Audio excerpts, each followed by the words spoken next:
I did have one little point was like paperback versus online. I think online is the best place Start at least.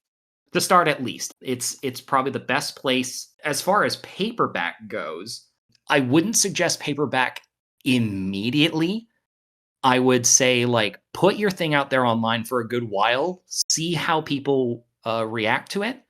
And if there's enough momentum that you feel confident in putting that kind of money down, definitely give it a shot. What I would suggest is if you're going to do paperback, do a minimum run. Find a place that can print minimum run and just like start small.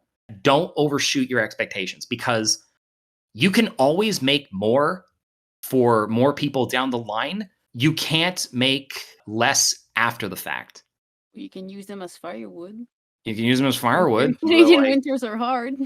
In terms of final words of advice, it's the typical final questions of every one of my final interviews. question time. Let's do this.